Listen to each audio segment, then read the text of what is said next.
Bismillahirrahmanirrahim. Uhayyikum bitahiyyatil Islam, tahiyatan mubarakatan min indillah, tahiyatan min ahlil jannah. Izinkan saya menyampaikan penghormatan, ucapan dan doa yang itu adalah kebiasaan orang-orang Islam dan kelak menjadi kebiasaan orang-orang di surga, yaitu doa yang mengharap Allah melimpahkan keselamatan, melimpahkan rahmat dan melimpahkan tambahan kebaikan alias berkah. Assalamualaikum warahmatullahi wabarakatuh.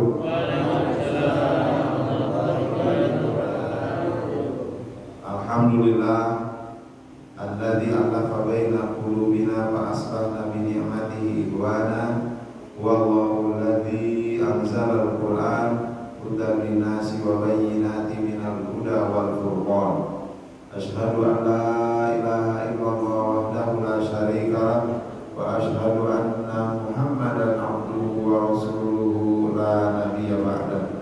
Allahumma shalli wa sallim wa barik ala sayyidina wa habibina wa syafi'ina wa maulana Muhammadin wa ala alihi wa ashabihi ajma'in wa ba'du. Qala ta'ala fi kitabihil karim, a'udzu billahi minasyaitonir rajim. Syahrul Ramadan alladzi unzila fihi al-Qur'an hudan linnasi wa bayyinatin minal huda wal furqan.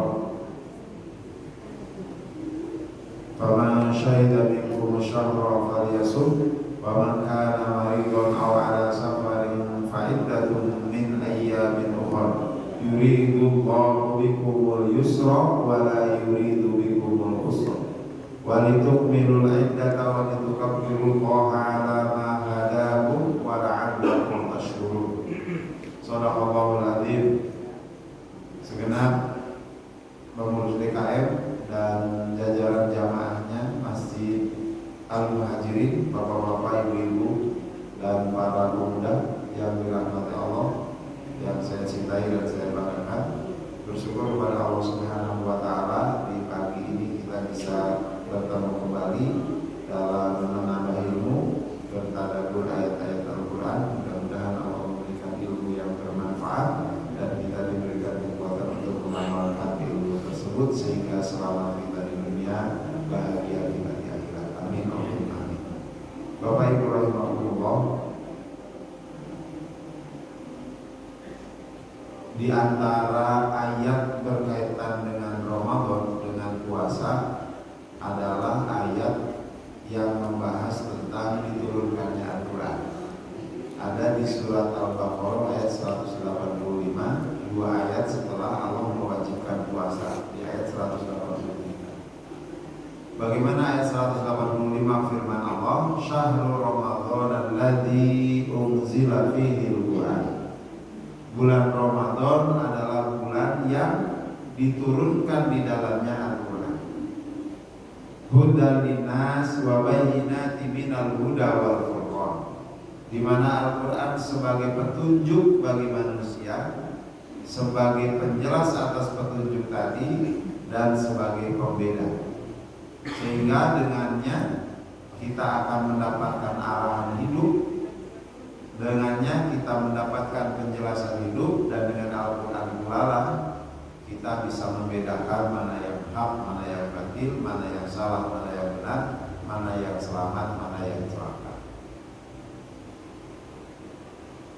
Di pertengahan ayat itu kemudian Allah berfirman, yuridullahu bikumul yusra wa la yuridu bikumul usra. Allah menghendaki kepada kalian kemudahan hidup, sama sekali Allah tidak menghendaki kesusahan. Ditutup ayat itu dengan kalimat wala'allakum tashkurun, supaya kalian bersyukur. Tiga kalimat inti dari ayat itu, pertama, Al-Quran diturunkan di bulan Ramadan. Sebagian ulama menjelaskan kemuliaan Ramadan adalah salah satunya karena Allah turunkan Al-Quran. Atau kalimatnya dibalik, Dengan diturunkannya Al-Quran di bulan Ramadan, Ramadan menjadi mulia, Ramadan menjadi penuh keberkahan. 12 bulan dalam tahun Hijriah, dalam tahun Komariah, itu yang disebut namanya dalam Al-Quran adalah Ramadan. Dan kita tahu keistimewaan Ramadan dalam berbagai hadis. Surga dibuka, pintu neraka ditutup, kebaikan amalan sunnah ibarat amalan wajib di bulan lain, amalan wajib dilipat gandakan pahalanya. Siapa yang bersedekah dilipat gandakan, bahkan yang memberi orang berbuka akan mendapatkan pahala seperti orang yang berpuasa yang dikasih buka tadi. Dan berbagai keistimewaan orang puasa. Bau mulutnya saja orang puasa disabdakan oleh Nabi lebih wangi daripada minyak kasturi. Bagi orang berpuasa ada dua kebahagiaan, inda ifthari ketika berbuka, baik maghrib maupun ketika musyawal, wa inda liqa'i rabbi, dan ketika kelak ketemu dengan Tuhannya. Bagian dari jaminan orang yang berpuasa imanan wa ihtisaban akan ketemu Allah tentu di surga. Dan syaratnya imanan wa ihtisaban, dengan dasar iman dan dengan penuh kehati-hatian, penuh perhitungan, hanya mengharap ridho Allah Subhanahu wa taala. Inilah keistimewaan puasa, keistimewaan Ramadan. Dan di antara yang menyebabkan keistimewaan itu karena di bulan Ramadan diturunkannya Al-Quran dalam dua proses. Proses pertama, Allah turunkan Al-Quran dari Lauhil Mahfuz, tempat tertinggi, hingga langit dunia, belum sampai dunia. Ini diturunkan di bulan Ramadan di malam Lailatul Qadar, yang Allah firmankan dalam surat Al-Qadar, Inna anzalnahu fi Lailatul Qadar. Sesungguhnya kami turunkan Al-Quran di malam Lailatul Qadar. Itu belum sampai dunia, baru sampai langit dunia dan semua Al-Quran. Turun kedua adalah proses turunnya Al-Quran dari langit dunia ke dunia. Yang ada pertama diturunkan adalah tanggal 17 Ramadan. Sebagian besar ulama walaupun ada beda pendapat. Nah, 17 Ramadan itu turun Al-Quran, tapi yang pertama yaitu surat Al-Alaq ayat 1 sampai 5. Jadi kalau dari Lauhul Mahfuz ke langit dunia sekaligus, kalau sudah di langit dunia ke dunia berangsur-angsur sesuai dengan keadaan dan hikmahnya agar mudah dipahami perlahan dan menyelesaikan permasalahan yang terjadi saat itu.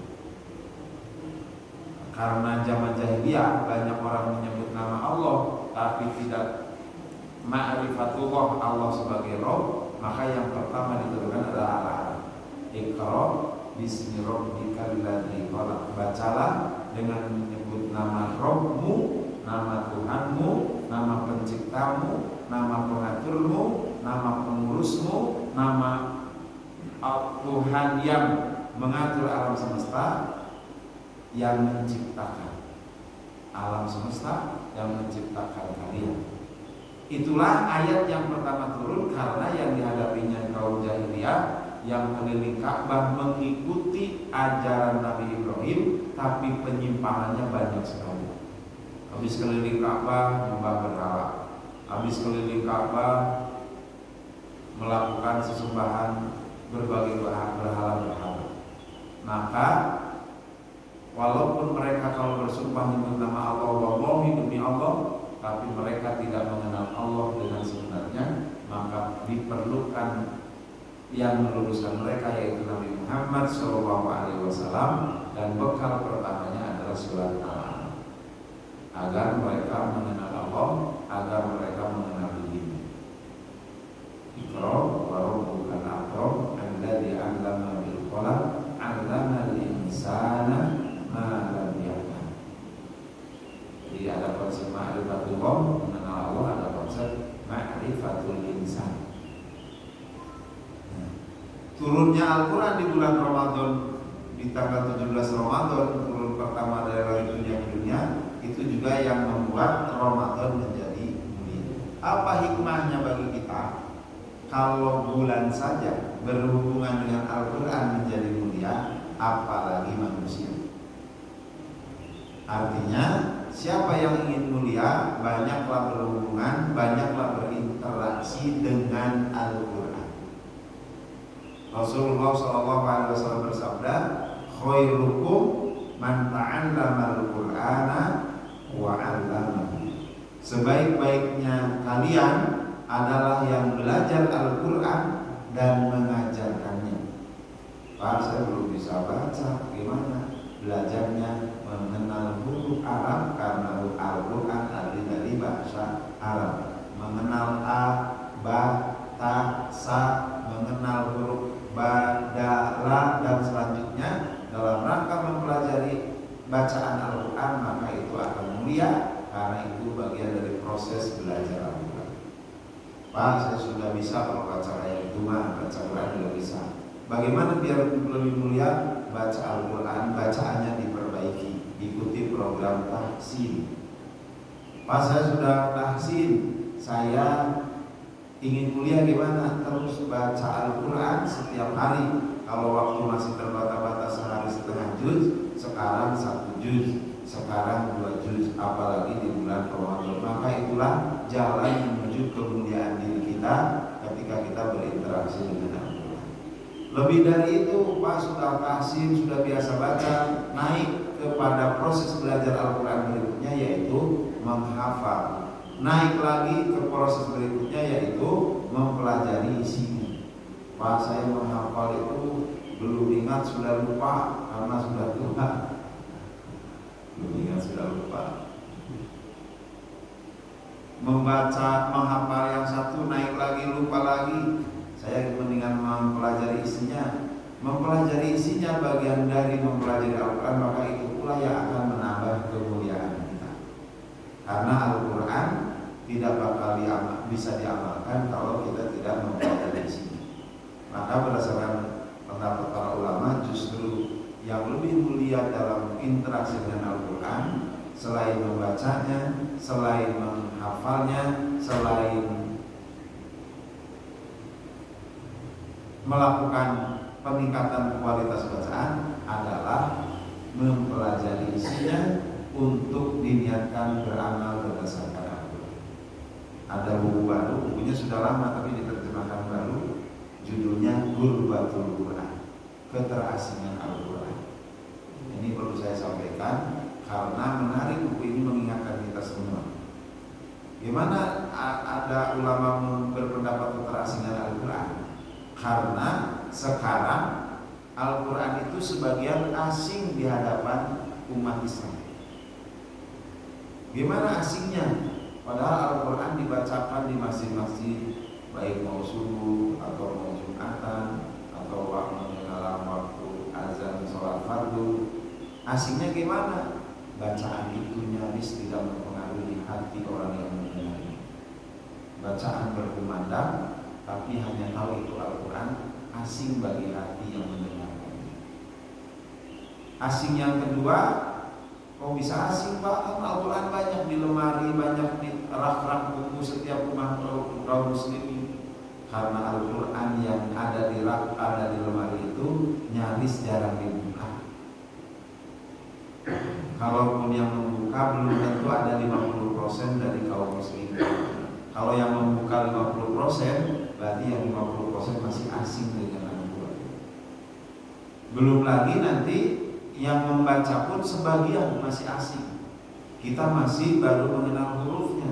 Apa yang terkandung di dalamnya juga masih asing.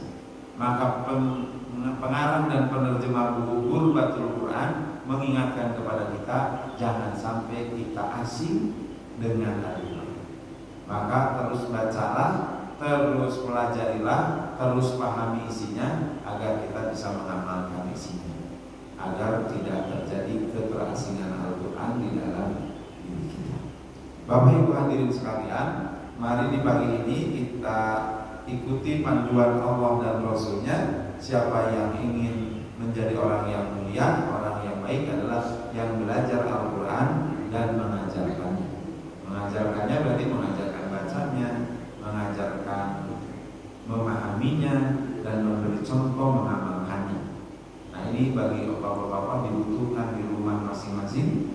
ibu-ibu dibutuhkan oleh anaknya, oleh suaminya untuk mempelajari dan mengamalkan Al-Quran. Di antara metode memahami Al-Quran banyak hal. Selain mengkaji tafsir tahlili, tafsir yang terperinci ayat per ayat, tafsir ijmali global, juga tafsir maudhu'i berdasarkan tema mengumpulkan ayat-ayat tertentu, dan juga muqarrar membandingkan ayat-ayat tertentu yang punya makna dekat untuk saling melengkapi. Ada metode berikutnya adalah munasabatul ayat dan munasabatus sur. Menghubungkan, mengambil hikmah atau pemahaman dari hubungan ayat dengan ayat dan hubungan surat dengan surat. Tentu ini harus dipahami dulu isi kandungan satu surat dan isi kandungan surat yang lainnya dan apa hubungannya, sehingga menambah kekayaan pemahaman kita dan semakin kuat kita memahami dan mengamalkan. Jadi ada hubungan antara ayat surat, ada hubungan antara ayat.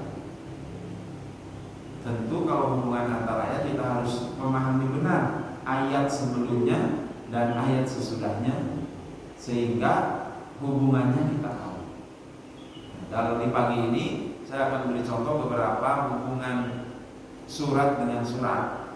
Itu seperti yang paling mudah dari awal. Saya lebih besar di akhir Al-Quran, tapi dari awal surat Al-Fatihah pernah saya sampaikan adalah surat yang memandu kita untuk menjadi muslim yang punya 7 prinsip, yaitu senantiasa menyebut nama Allah, bismillah, senantiasa bersyukur kepada Allah, kemudian meyakini Allah Maha Pengasih Maha Penyayang sehingga kita perlu menebarkan kasih sayang, meyakini hidup itu akan mendapatkan balasan abadi di akhirat, maliki yaumiddin. Oleh karena itu jangan sampai kita salah hidup, maka berikrarlah kepada Allah, kita hidup hanya beribadah kepada Allah dan mohon pertolongan pun hanya kepada Allah. Iyyaka na'budu wa iyyaka nasta'in. Agar itu terrealisir, maka jangan lupa diikuti dengan doa ihdinas siratal mustaqim. Bagaimana praktisnya mengikuti doa itu? Dekat-dekatlah dengan orang-orang yang diberi nikmat, siratal ladzina an'amta 'alaihim, yaitu minan nabiyyin wasiddiqin wasyuhada wassalihin. Dekat dengan para nabi dengan belajar sejarahnya, dekat dengan orang-orang soleh dengan mendekati dan banyak berinteraksi dengannya. Dan juga harus menjaga jangan sampai masuk golongan yang dimurkai Allah dan yang sesat, ghairil maghdubi 'alaihim waladhdallin. Jangan seperti orang Yahudi, banyak bertanya tapi ingkar, bahkan membunuh nabinya. Jangan seperti orang Nasrani yang menambah nama Tuhan. Itu tafsir dari Jalaluddin As-Suyuti dan Jalaluddin Al-Bahari.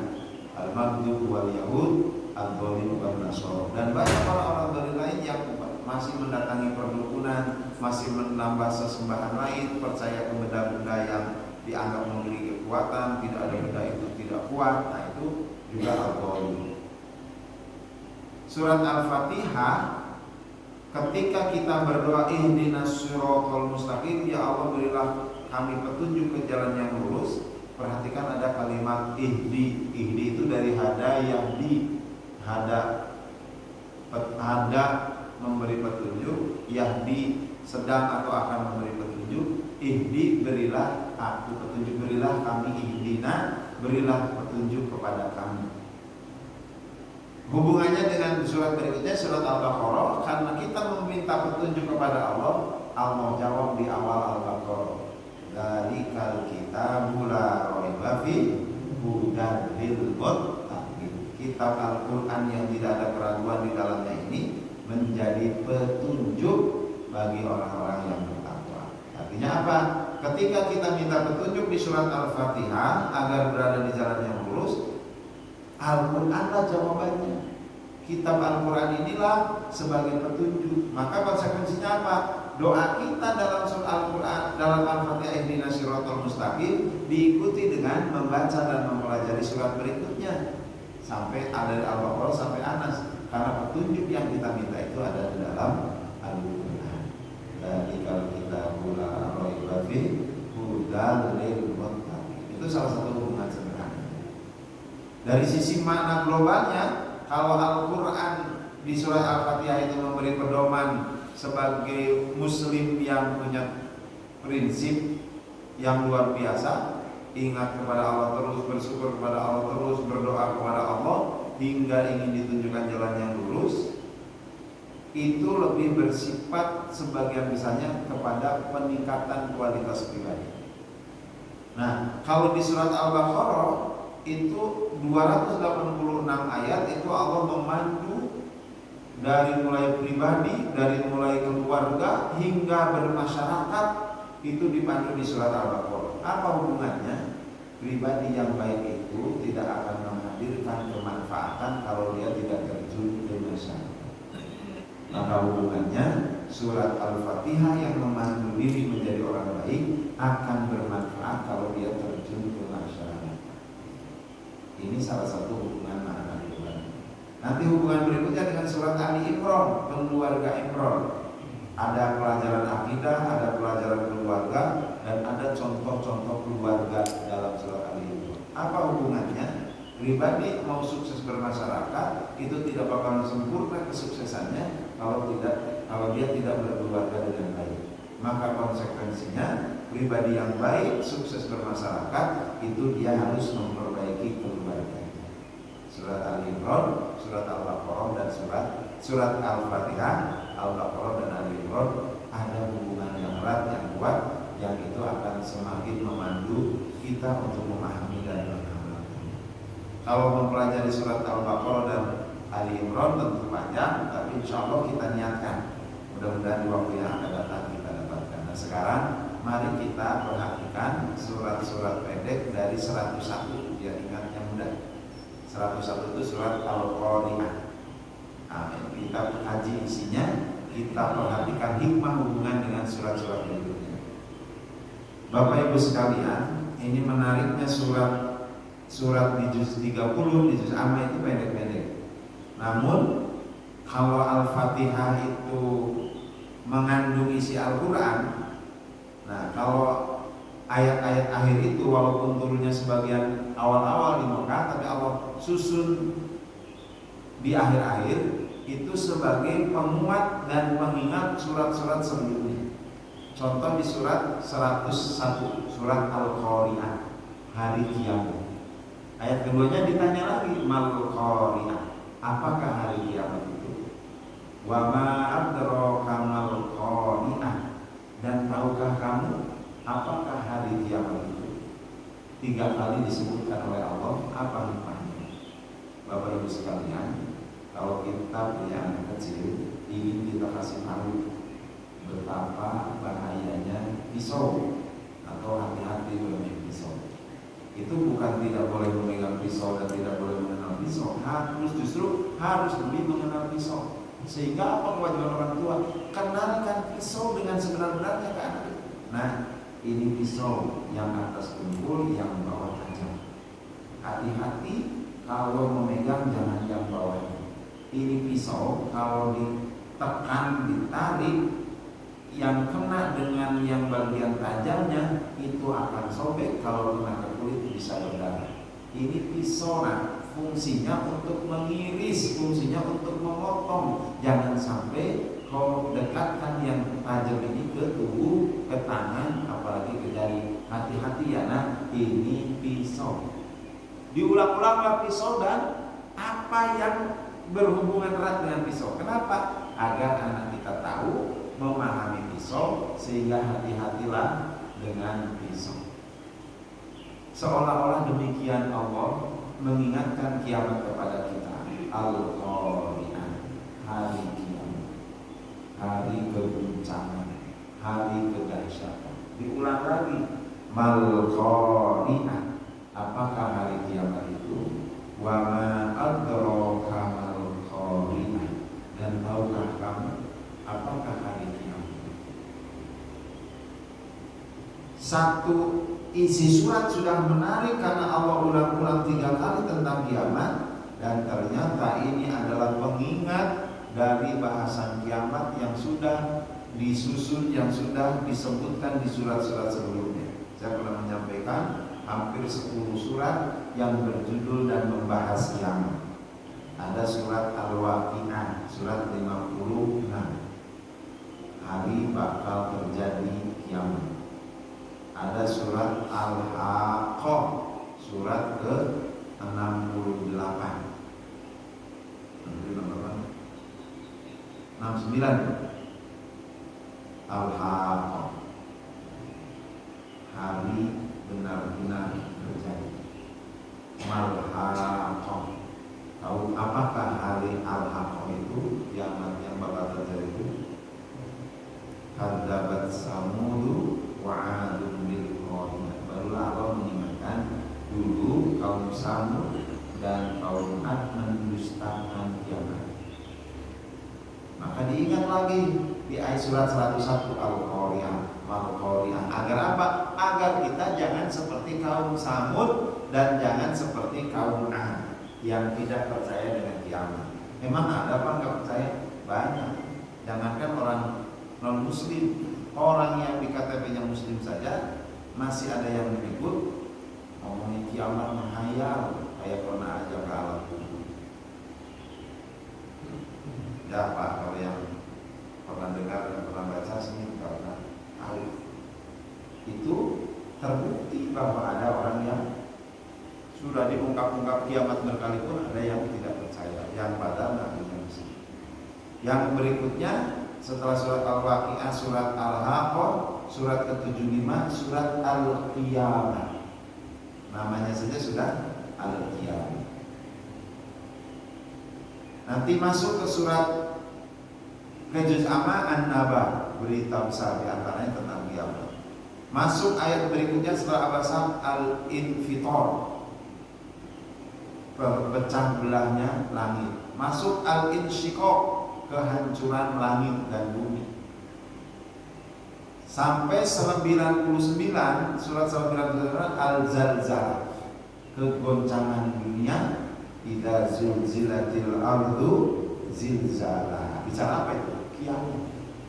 Wa akhrajatil ardu asqalaha, dan bumi mengeluarkan isi perutnya. Barangkali masih saja kita lupa, barangkali masih ada orang yang lupa kiamat. Di ayat 101 diingatkan lagi, bahkan 3 kali diucapkan Al-Qari'ah, Mal-Qari'ah, wa ma adraka mal-Qari'ah, hari kiamat. Tahukah apakah hari kiamat itu? Apakah kamu tahu apakah hari kiamat itu? Jadi kalau sampai keluar adro itu supaya kita benar-benar memikirkan, merenungkannya sampai menjadi pengetahuan yang kita punya. Ini pisau, cuma mengenalkan pisau. Tapi kita tidak puas kalau anak belum tahu tajamnya pisau. Ini tajam yang bawah. Kalau kena tangan nempel dan ketarik, kamu bisa kali ini seberdarah. Tahu belum? Ini pisau. Supaya apa? Supaya anak kita tahu tentang pisau. Nah, ini hari kiamat juga demikian. Tidak cukup diucapkan Al-Qari'ah, Al-Qari'ah, Al-Qari'ah. Baik, tanda benar Al-Qari'ah, hari kiamat yang benar-benar terjadi kehancuran. Al-Qari'ah, apakah hari kiamat itu? Wa ma adraka mal-Qari'ah. Tahu belum? Tahukah kamu apakah hari kiamat itu? Barulah Allah jelaskan, yauma yakunun nasu kal farashil mabsus. Pada hari itu keadaan manusia seperti laron, seperti aneh-aneh yang berterbangan. Kalau musim laron, lampu nyala, apa yang terjadi? Laron terbang tidak pakai remote, tidak pakai arah, tidak ada pilotnya. Itu mereka terbang semuanya, masing-masing mendekati lampu, menjauh lagi, mendekat lagi, menjauh lagi, akhirnya pada bertabrakan. Apa dampaknya? Sayap mereka pada berjatuhan. Akhirnya dia sendiri jatuh. Makanya kalau naruh air di dalam baskom, itu kan tertampunglah laron itu. Manusia lebih dari itu. Berat kita yang lumpuh pun tidak ada. Jangankan manusia yang lumpuh, batu dari gunung saja. Wa taqulul jibalu kal-'ihnil manfus. Apa namanya? Dan gunung ibarat, keadaan gunung itu ibarat kapas bulu yang berterbang. Jadi kalau ada pohon dulu menggar kemudian sedikit kapasnya keluar itu berterbangan. Nah gunung itu nanti ibarat seperti itu. Wataku jibalu kali fa'amma man saqulat mawazin. Adapun orang-orang yang berat timbangan amal kebaikannya, fahuwa fi 'ishatin radiyah. Lalu Allah kabarkan hari akhir seperti yang akan terjadi. Orang-orang akan menemui catatan amalnya yang berat, catatan amalnya fi 'ishatin radiyah. Bagaimana catatan amal kita? Pernah salah, banyak dosa.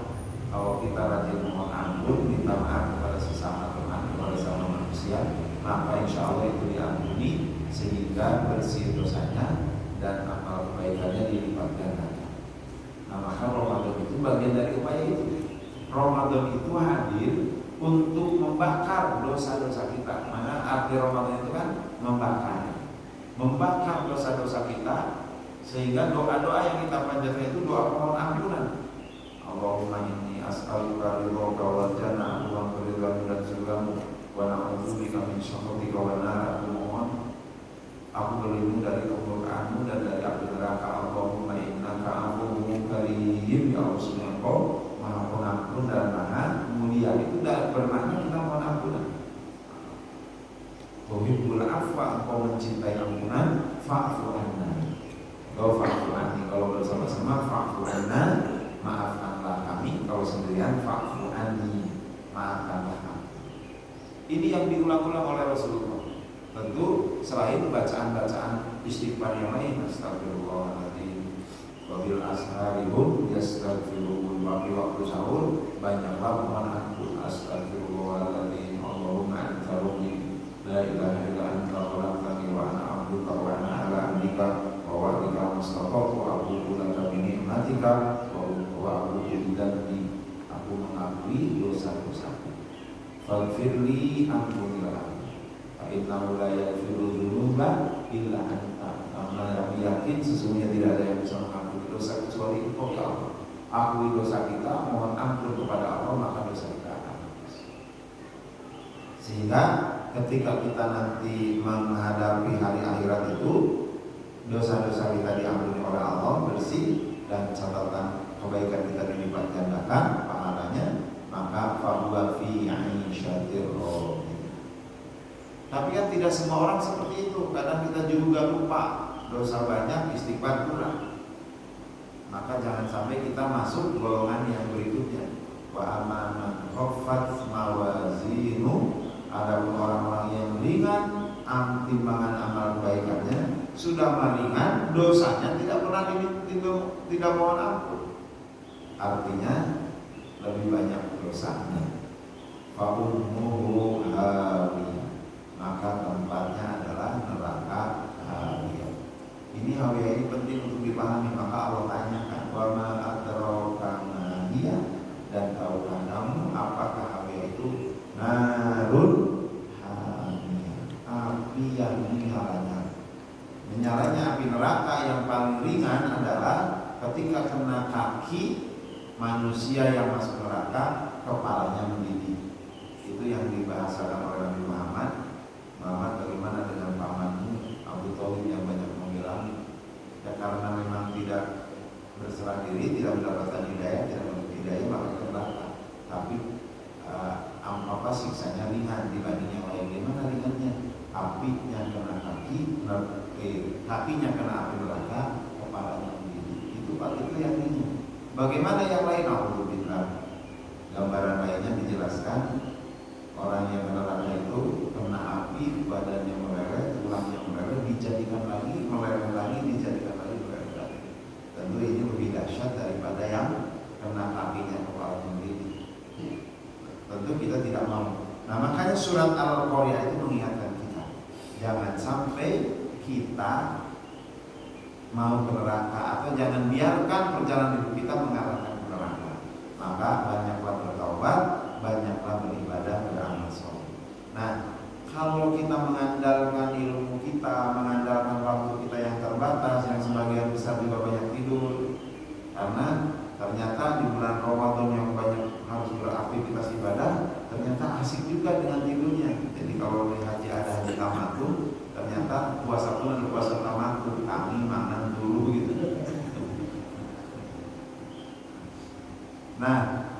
Akhirnya apa?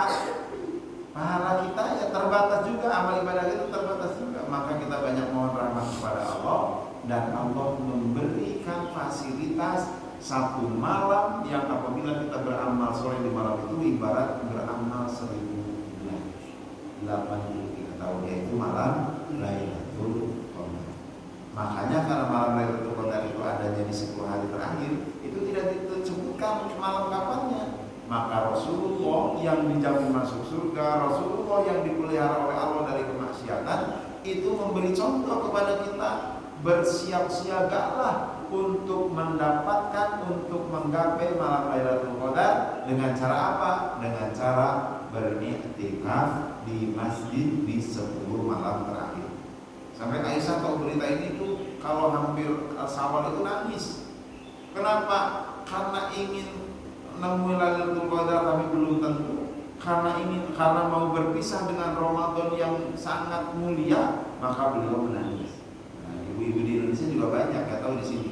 Kalau akhir Ramadan pada nangis apa? THR belum turun.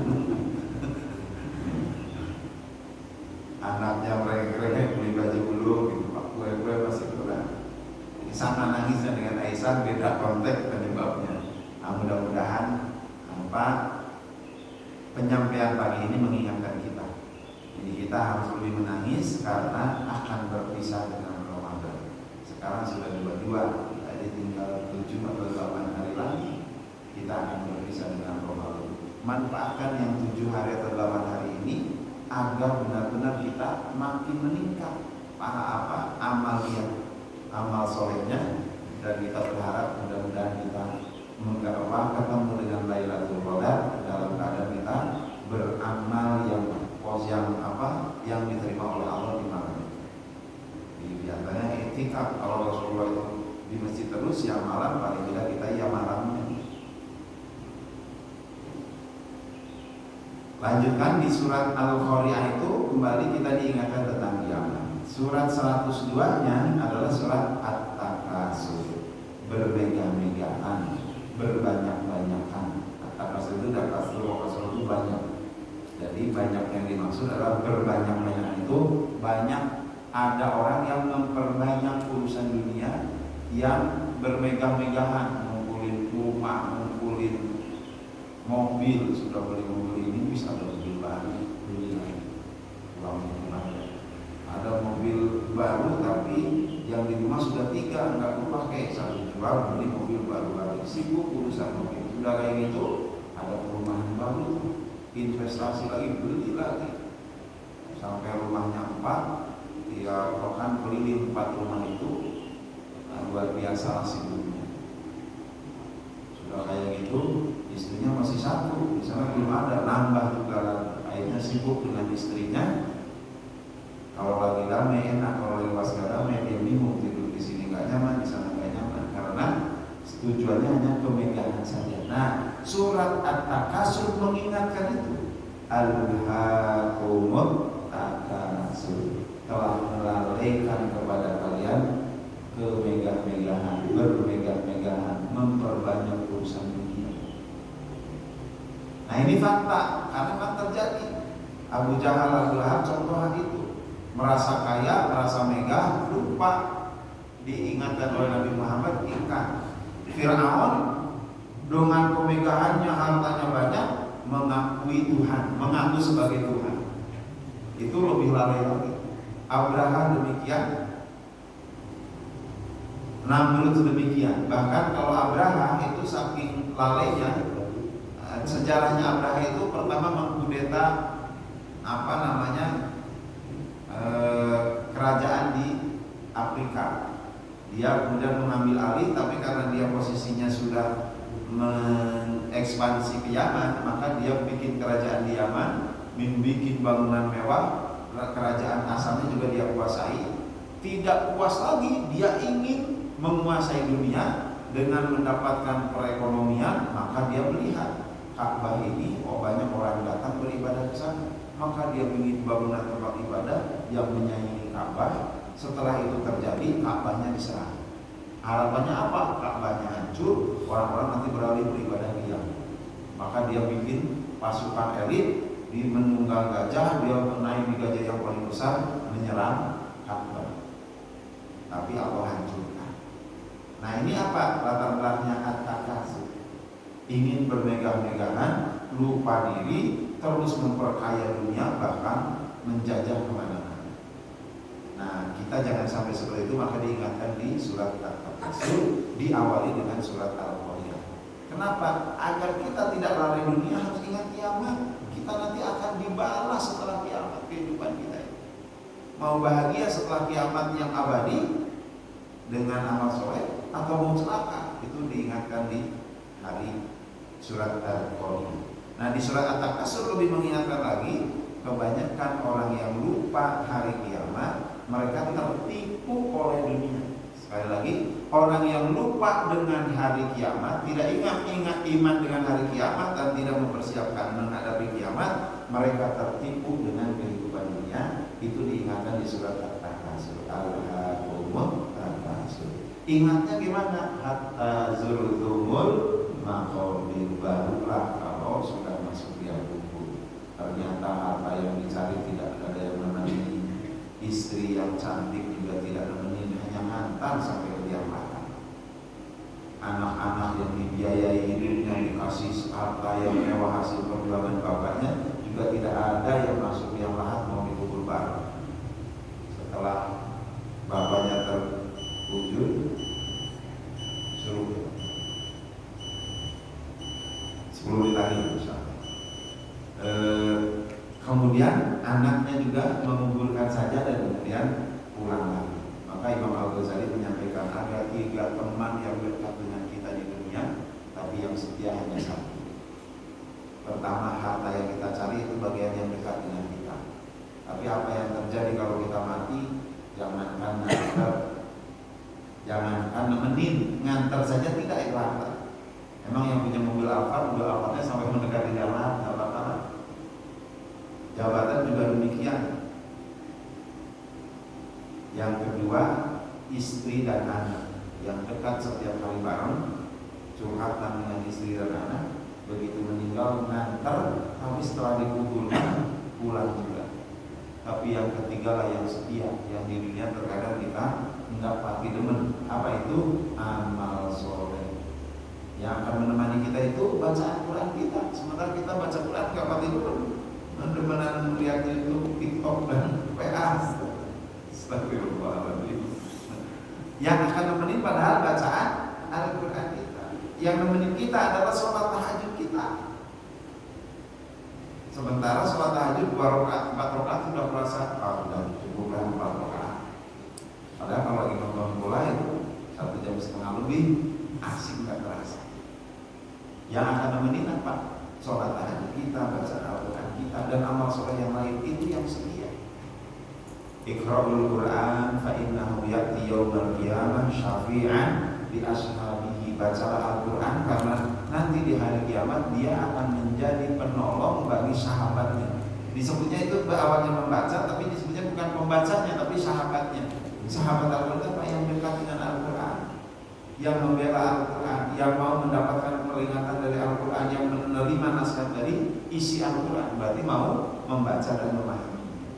Syafi'an di ashabi, Al-Quran akan memberi syafaat, menjadi penolong bagi sahabatnya. Maka bagian dari memahami Al-Quran adalah bagian dari kita ingin bersahabat dengan Al-Quran, mendapatkan nasihat. Tadi nasihat kita adalah pertama, ingat-ingatlah kiamat agar kita tidak lalai oleh kehidupan dunia. Terus gimana rupa dunia ditinggalkan? Tidak. Dunia harus kita cari, tapi dunia yang mengantarkan keselamatan akhirat. Maka bicara dunia itu Allah berfirman, "Wabtaghi fi ma ataqallahu darul akhirah wa la tansa nasibaka minad dunya." Yang dikejar itu adalah kebahagiaan akhirat, tapi jangan sampai lupa dunia, karena menuju akhirat itu kita dari dunia. Itu menarik ayat itu. Nah, kembali lagi ke sini, hatta zurtumul maqabir. Kalau sudah terlalaikan oleh dunia, baru sadar, baru ingat setelah dia masuk ke liang kubur. Terus kalla, gimana ayat berikutnya? Kalla saufa ta'lamun, sekali-kali tidak. Jadi kalla itu ada tulis iftitah li tanbih wa taukid. Kalimat atau kata pembuka untuk mengingatkan dan menguatkan. Setelah ke kuburan, ingat sekali-kali tidak pasti apa saufa ta'lamu, kelak kalian akan mengetahui apa dulu yang kalian lakukan di dunia. Sudah banyak baca Quran, apa perlu banyak sedekah, apa perlu banyak maksiat, apa tidak, pasti akan mengetahui, akan ditanya. Datang malaikat mungkar dan nakir, man rabbuka wa ma dinuka, siapa Tuhanmu. Itu lidah nggak mudah jawab kalau kita tidak biasa beribadah kepada Allah. Yang bisa menjawab adalah yang memang kita sehari-hari memposisikan kita sebagai hamba dari Allah. Kita tidak bisa menjawab Islam agamaku kalau kita tidak hidup berdasarkan Islam. Yang bisa menjawab al-Islam dini, Islam adalah agamamu, yang dia perjalanan hidupnya diatur oleh Islam, maka akan menjawab dengan amaliyah kehidupan kita. Kalla saufa ta'lamun. Tsumma kalla saufa ta'lamun, diulang lagi penting berarti. Kemudian sekali-kali tidak, yakin kamu bakal mengetahui. Kalla law ta'lamuna ilmal yaqin, dijelaskan lagi. Sekali-kali tidak, kalian bakal mengetahui dengan seyakin-yakinnya. Bahkan di surat Yasin diingatkan ya, yang menyaksikan keyakinan kita itu bukan hanya pikiran dan mulut kita, tapi anggota badan kita. Al-yauma nakhtimu ala afwahihim, pada hari itu ditutuplah mulut kita. Mana al-yauma nakhtimu ala afwahihim wa tukallimuna aydihim, yang berbicara tangan mereka. Iya ya Allah, tangan saya dulu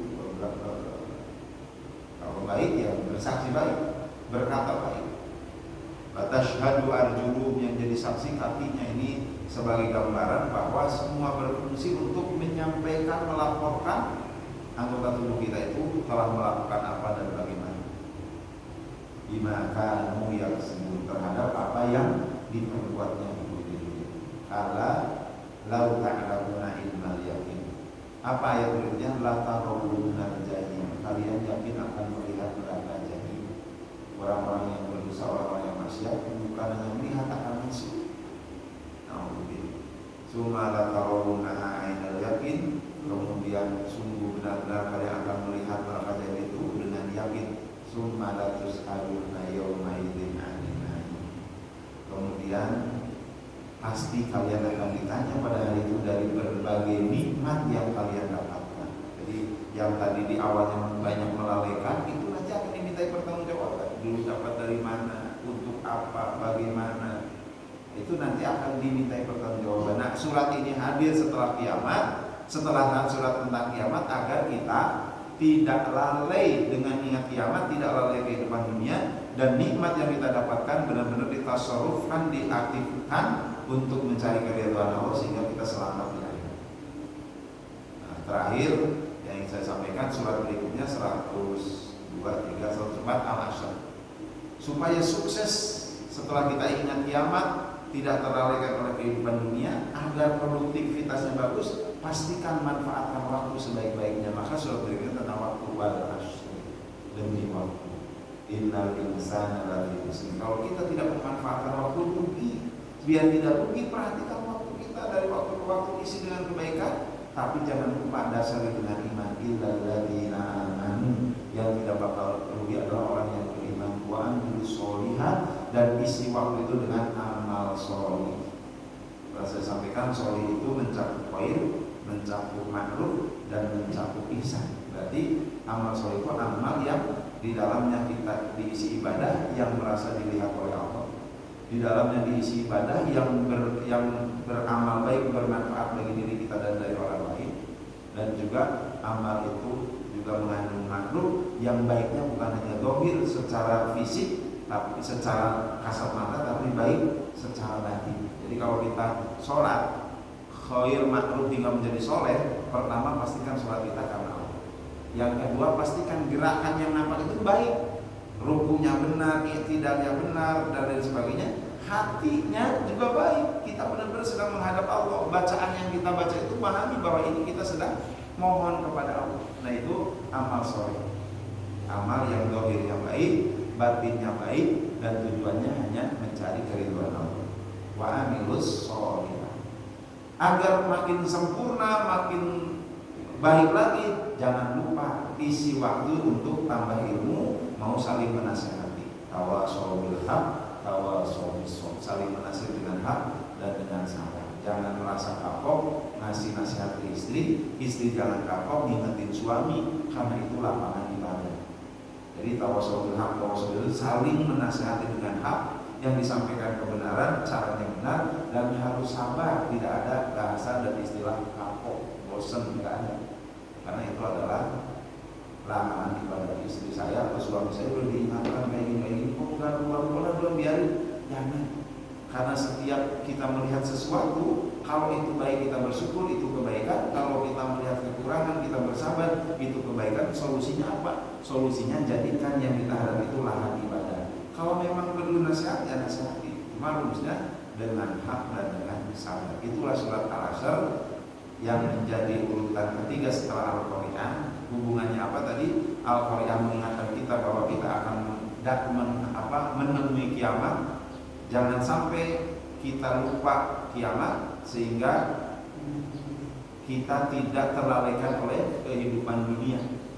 Dan agar kehidupan dunia kita selamat bisa kita panen di akhirat setelah kiamat kelak, manfaatkan waktu didasari dengan iman untuk beramal soleh dan melengkapi dengan tawasau bil haq, tawasau bis sabr. Kesimpulannya 101 Al-Qari'ah hari kiamat, 102 At-Takasur, jangan sampai terlalaikan oleh kehidupan dunia. Surat 104-nya Al-Ashr mengingatkan kepada kita manfaatkan waktu sebaik-baiknya untuk beramal soleh dan saling menasihati, tentu dengan dasar iman. Hadana wa ikum ajmain. Mudah-mudahan Allah memberi hidayah kepada kita agar kita bisa dipanggil oleh Al-Quran sehingga program kita berdasarkan Al-Quran. Bila itu